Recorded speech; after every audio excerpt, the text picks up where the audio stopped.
দেখছেন BD karate TLR channel. আজকে দেখাবো রামেশ্বরপুরের রাজবাড়ি, জমিদার বাড়ি দেখাবো। সেই জমিদার বাড়িতে পুজো হয়েছে, সেই পুজোটাও দেখাবো, আপনারা দেখতে থাকুন। পূজা মণ্ডপ থেকে শুরু করব। দেখুন আমরা পূজা মণ্ডপ, জমিদার বাড়ির, রামেশ্বরপুরের জমিদার বাড়ির পূজা মণ্ডপ। তো এই পূজা মণ্ডপেই দিয়ে আমরা প্রথম শুরু করছি, জমিদার বাড়ির ঠাকুর দিয়ে দর্শন করতে থাকুন। মা দুর্গা,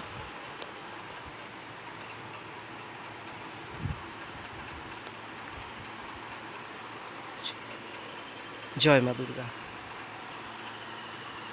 তো সবাই একবার জোড়হাত করে প্রণাম করে নেবেন। জয় মা দুর্গা। আমাদের এখানকার রামেশ্বরপুরের জাগ্রত মা দুর্গা। আমিও মা দুর্গাকে একবার প্রণাম করে নিলাম। এবারে রাজবাড়ির কিছু অংশ পরপর আমরা দেখাতে থাকব, দেখতে থাকুন। এই মা দুর্গা উৎসবের ভোলা মহেশ্বরকে দেখবেন, দেখতে থাকুন। এই দেখুন, খুব সুন্দরভাবে জলের ওপরে বানানো হয়েছে এটা, পুকুরের সামনে। রাত্রেবেলা এটা ঝর্ণা দিয়ে সজ্জিত থাকবে। হলো জমিদার বাড়ির একটা গেট। এই জমিদার বাড়ির আয়তনটা ভীষণ বড়, কিন্তু একটা সাইড করে দেখাবো। এটা হলো একটা গেট, এটা বেশ রং চং করে রেখেছে, খুব যত্ন সহকারে এই গেটটা বানানো আছে। এইভাবে যত্ন সহকারে সবাই রাখতে পারে না, কিন্তু এই জায়গাটা দেখুন খুব সুন্দরভাবে এরা সাজিয়ে রেখেছে, ঐতিহ্যটাকে বজায় রেখেছে। ধন্যবাদ ওদেরকে। তো আমরা এসে গেলাম দুর্গা মণ্ডপের পিছনেই হরি মন্দির। তো এই হলো হরি মন্দির।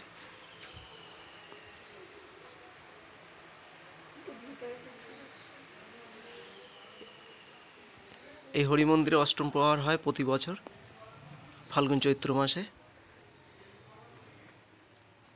হরি মন্দিরে আমি একবার প্রণাম করে নিলাম, আপনারাও প্রণাম করবেন। তো হরিমঞ্চ ঘোরার পরে আমি বিভিন্ন অংশগুলো ঘুরিয়ে একবার দেখাবো। এই যে ওপরের অংশটা, এটা দেখুন প্রায় ভগ্নাবশেষ, প্রায় ভেঙে ভেঙে পড়ছে, খুব বিপর্যয় অবস্থা। এটা ইংরেজ আমল থেকেই এইভাবে দাঁড়িয়ে আছে।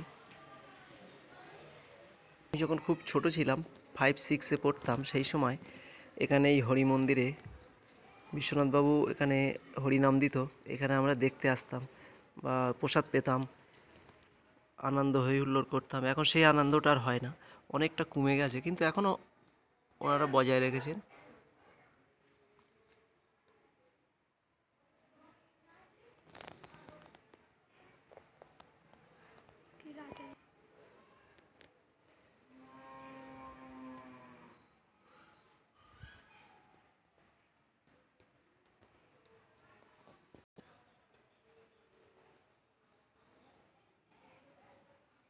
এইগুলো দেখাচ্ছি ওপরের অংশ, হরি মন্দিরের মাথা বা ওপরের অংশ। এবার আমরা এগুলোকে দেখব।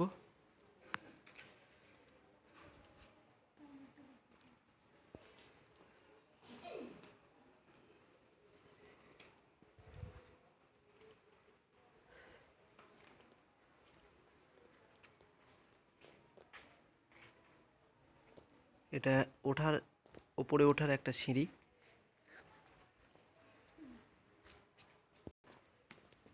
আর একটা পর্যায়ে চলে যাব।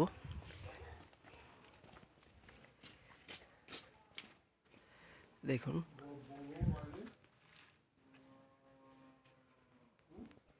এই সাইডগুলো প্রায় ভেঙে গেছে, তো আবার নতুন করে রিপেয়ার করে এখানে আছে।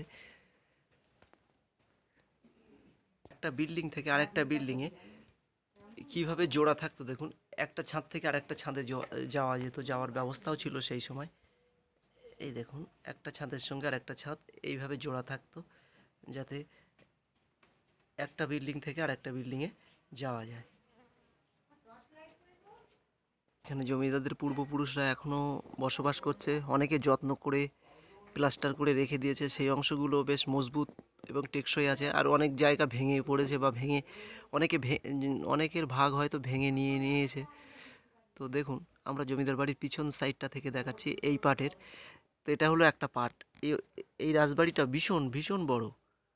আমরা জমিদার বাড়ির এই যে ব্যাক সাইড, পিছন সাইডটা দেখাচ্ছি।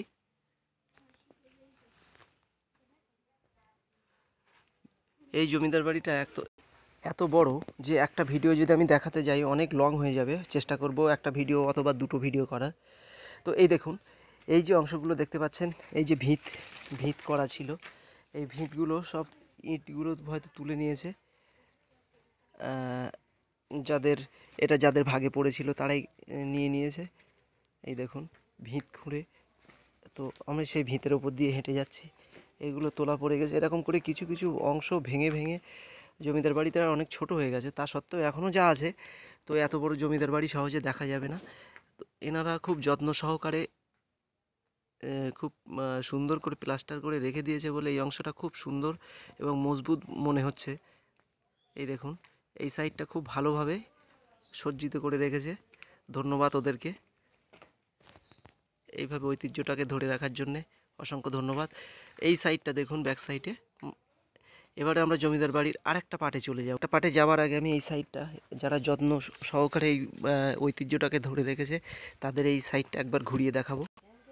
দেখুন, এই সাইডটা খুব সুন্দরভাবে ওরা রিপেয়ার করে খুব সুন্দর করে রেখেছে। ধন্যবাদ ওদেরকে এই ঐতিহ্যটাকে ধরে রাখার জন্যে। এই পাটটা খুব সুন্দর, খুব ঝকঝকে করে সাজিয়ে রেখেছে। এইটা হলো একটা চাতাল, খুব বড় একটা চাতাল। চাতালটাও খুব সুন্দর করে রিপেয়ার করে নতুন করে রেখেছে। এই ঐতিহ্যটাকে এরা ধরে রাখার জন্য অসংখ্য অসংখ্য ধন্যবাদ জানাই। দেখুন, বহু মানুষ এসেছেন, ভিডিও করছে এই সাইটে। আমি মুগ্ধ যে পূর্বপুরুষের এই ঐতিহ্যটাকে সুন্দরভাবে রিপেয়ার করে রেখেছে, খুব সুন্দর দেখাচ্ছে।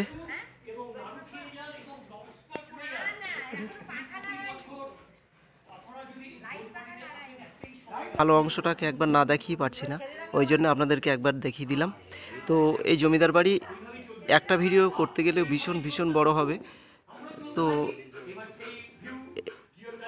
অন্য ইউটিউবাররা এসে ইউটিউব করছে। তো এই দেখুন, এই অংশটা খুব সুন্দরভাবে সাজিয়ে রেখেছে। ঐতিহ্যটাকে, পূর্বপুরুষের ঐতিহ্যটাকে এরা ধরে রেখেছে। ধন্যবাদ জানাই ওদেরকে। এটা হলো জমিদার বাড়ির একটা বিল্ডিং ছিল আগে, সেটা ভেঙে এখন চাতাল বানিয়ে রেখেছে, খুব বড় একটা চাতাল। একটা বাড়ির সঙ্গে আরেকটা বাড়ি ছাদ জোড়া আছে, যাতে এক ছাদ থেকে আরেক ছাদে যাওয়া যায়। এবার এটা থেকে আমরা এই বাড়ির ছাদের অংশে প্রবেশ করব। এই দেখুন,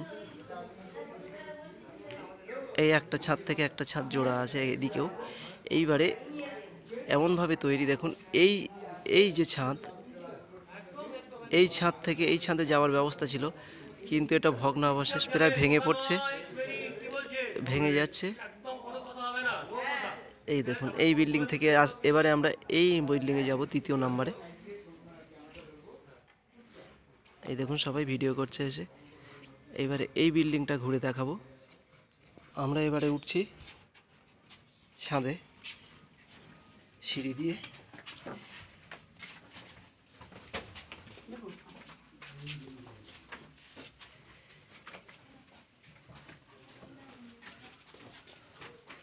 এক সময় এখানকার জমিদাররাই সিঁড়ি দিয়ে উঠতো, এখন আমরা উঠছি। তো আমার ভাই পলাশ আমাদেরকে উপরে নিয়ে যাচ্ছে।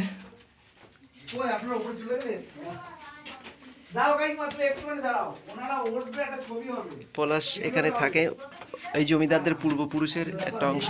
পলাশ, এই দেখুন,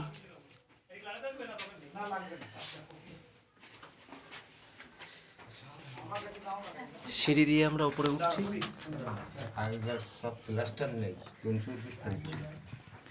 একটা জিনিস দেখে অবাক হবেন যে এখন যেমন সিমেন্ট দিয়ে গাঁথা হতো, এখন কোনো সিমেন্ট নেই, পুরো চুন এবং সুরকি দিয়ে গাঁথা, যুগ যুগ ধরে ধরে রেখেছে। ঢালাইয়ের ওপরে যেমন সিঁড়ি করা হয়, তখনকার দিনে ঢালাই ব্যবস্থা ছিল না, পুরো ইটের উপরে ইট সাজিয়ে এই সিঁড়িগুলো বানানো হয়েছে। কি সুন্দরভাবে মিস্ত্রিদের কারুকার্য হাত ছিল তখনকার দিনে, দেখতে থাকুন। তো আমরা সিঁড়ি দিয়ে উপরে উঠছি আস্তে আস্তে।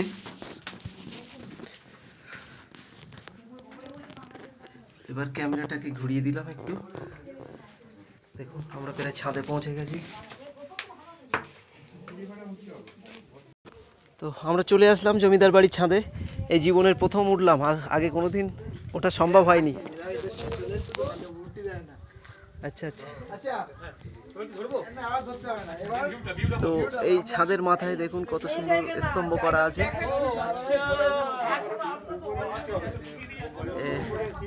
তো আজকে এই জমিদার বাড়ির ছাদে উঠেছি। এক ছাদ থেকে আরেকটা ছাদ আমি দেখাচ্ছি। দেখুন কত বড় এরিয়া জমিদার বাড়ির ছাদটা। এই এরিয়াটা খুব বড়, আপনারা চাইলে এখানে এসে একবার দেখে যেতে পারেন। আরও কিছু অংশ ভেঙে গেছে, ভাঙা ভগ্নাবশেষ। তা না হলে যদি পুরোটাই রাখা সম্ভব হতো। এই দেখুন ছাদের ওপরে, ছাদের মাথায় একটা ময়ূর রাখা আছে, কি সুন্দর, দেখতে থাকুন। তা আমরা উঠবো, চিড়িকোঠায় উঠছি। এখান থেকে ইছামতি নদী খুব কাছে দেখা যায়। তো একদম জমিদার বাড়ির শেষ প্রান্ত, তো শেষ মাথায় শেষ সিঁড়িতে উঠব, যাকে বলে চিলেকোঠা। এখান থেকে ইছামতি নদী দেখা যাবে। দুই সাইডে রাস্তা আছে, এদিকে আমরা ডান দিকে যাব। এখান থেকে এক সময় বাবুরা আরাম বিলাস করতো, বা এখান থেকে সমস্ত এরিয়াটাকে নজর রাখতে পারতো।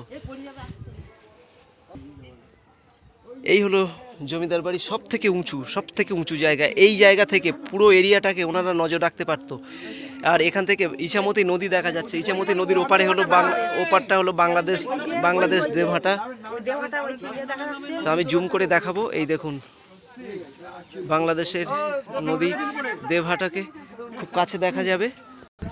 তো এইটা হলো জমিদার বাড়ির সব থেকে উঁচু স্তর বা উঁচু জায়গা। এখান থেকে জমিদাররা কী করতো, যে কোনো কেউ আসলে বা শত্রু হামলা হলে এখান থেকে দেখবে এবং হামলা করতে পারবে সহজেই।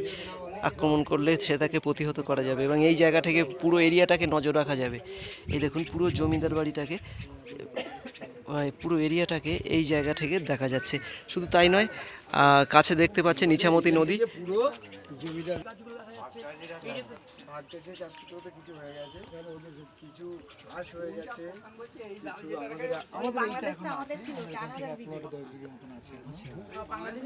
এলো পলাশ, এর সহযোগিতায় আজকে ছাদে উঠতে সফল হয়েছি।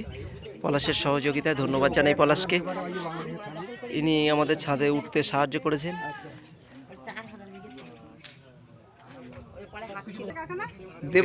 দেবহাটা থানা, বাংলাদেশ নদীর ওপারে দেবহাটা থানা, ওই সাদা যে বিল্ডিংটা দেখা যাচ্ছে। তো এখানে উঠে আমরা অনেক খুশি। জীবনে তো উঠার সম্ভব হয়নি, এই প্রথম দেখছি। এই দেখুন নদীর ওপারে হলো বাংলাদেশ দেবহাটা থানা।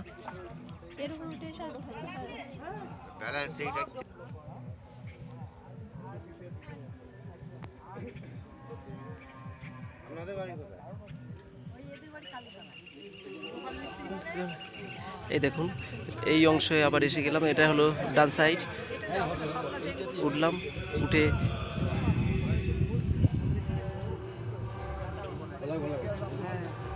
আমরা পুরো বাড়িটাকে একবার ঘুরিয়ে দেখিয়ে দেবো। এই দেখুন মেন অংশ যে ময়ূর, সেই ময়ূরটা আমরা আবার একটু জুম করে দেখাই। পুরো বাড়িটাকে ঘুরিয়ে দেখালে কেমন লাগে, পুরো এরিয়াটা দেখুন। এই জায়গা থেকে নজর রাখা যেত, এখান থেকেই মনে হয় জমিদাররা সব নজরদারি করতেন।